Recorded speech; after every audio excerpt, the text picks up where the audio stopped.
before the storm. The wind whispered through the halls of stone, echoing with the distant ring of hammers and marching boots. But far from the armories and war rooms, another gathering took place, quieter, smaller, and heavy with unspoken dread.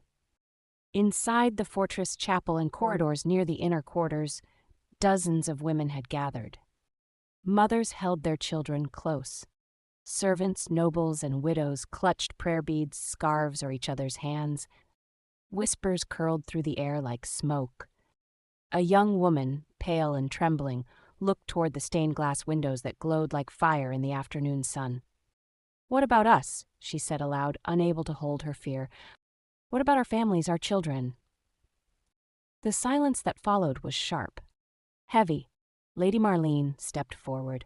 Her movements were gentle, like a wave easing over rocks. Her eyes were soft but steady. She didn't raise her voice. "Everything will be all right," she said with calm grace. "All the lords, all the generals, all the kings, they are doing everything they can. You must believe that."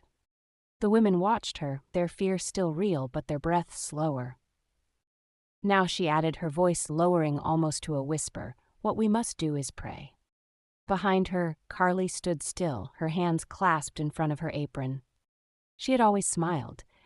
She always had to smile for the children, for Lady Marlene, for herself. But today even she felt the tremble inside. Matthias held tightly to the hem of her cloak. His face was turned down, hidden in the folds of her apron. He didn't speak at first, but when he did, his voice was small and shaking. "I wish I could be braver," he said. "I wish I was stronger, but I am not." Carly looked down at him. His eyes were wide and wet, staring up at her with something more fragile than fear-shame. She felt her own fear clawing at her chest. But she did not let it show. She knelt down, gently taking Matthias's face in her hands. Her smile was soft, warm. Not false, but the kind of smile only someone brave enough to hide their fear could give. "You are brave," she said quietly. "You are not weak. You are not a coward. You're still here, and that means everything." He sniffled, eyes shining. He nodded once. She wrapped her arms around him. Then Kristoff stepped in beside them, quietly, unsure whether he should. Carly looked at him and smiled again. This time brighter. She pulled him into the hug, too.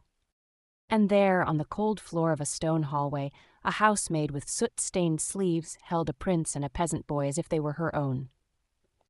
Lady Marlene watched, her hand over her heart. Behind her, women began to kneel. The whisper of prayer filled the air, soft and uncertain but growing stronger. Outside, the sky darkened. Inside, the smallest light remained,